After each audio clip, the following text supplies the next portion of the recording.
തിയേറ്ററുകളിൽ വിജയകരമായി പ്രദർശനം തുടരുന്ന കിൽ ഒടിയിൽ പക്ഷേ എല്ലാവർക്കും കാണാകില്ല.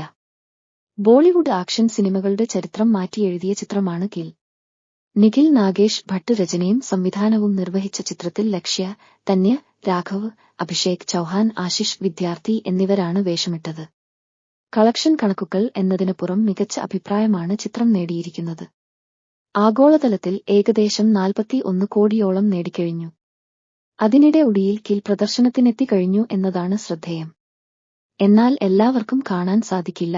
റിലീസ് ചെയ്ത് 3-ാം ആഴ്ചയിൽ തന്നെ ഒടിയിൽ എത്തിയ പടം വിദേശത്തുള്ള ചലച്ചിത്ര പ്രേമികൾക്ക് മാത്രമാണ് ലഭിക്കുക. യുഎസിലെയും യുകെയിലെയും പ്രേക്ഷകർക്ക് കിൽ കാണാം. ഇതിനായി ആമസോൺ പ്രൈം വീഡിയോയിൽ സ്ട്രീം ചെയ്യുന്നതിന് കാഴ്ചക്കാർ $24.99 $2092 നൽകണം. കൂടാതെ ആപ്പിൾ ടിവിയിൽ വീഡിയോ ഓൺ ഡിമാൻഡ് വഴിയും കിൽ ലഭ്യമാണ്. സെപ്റ്റംബർ മാസത്തിലായിരിക്കും ഇന്ത്യയിൽ ഒടിയിൽ റിലീസിനെത്തുന്നത്. കില്ലിന്റെ ഹോളിവുഡിലേക്ക് റീമേക്ക് ചെയ്യാനുള്ള അവകാശം ജോൺ വിക്ക് ചിത്രങ്ങളിലൂടെ ശ്രദ്ധേയനായ സംവിധായകൻ ചാഡ് സ്റ്റാഹെൽസ്കി നേടിക്കഴിഞ്ഞു. കീനു റീവ്സ് നായകനായ ഈ ചലച്ചിത്ര പരമ്പരയിലെ 4 ചിത്രങ്ങളും സംവിധാനം ചെയ്തയാളാണ് ചാഡ് സ്റ്റാഹെൽസ്കി. സിനിമയുടെ പ്രിവ്യൂ കണ്ട ശേഷമാണ് ചിത്രം റീമേക്ക് ചെയ്യാനുള്ള താൽപര്യം ചാഡ് പ്രകടിപ്പിച്ചത്. അടുത്ത കാലത്ത് താൻ കണ്ട ഏറ്റവും ഉജ്ജ്വലവും വന്യവും ക്രിയാത്മകവുമായ ആക്ഷൻ സിനിമകളിലൊന്നാണ് കിൽ എന്ന് ചാഡ് സ്റ്റാഹെൽസ്കി പറഞ്ഞു.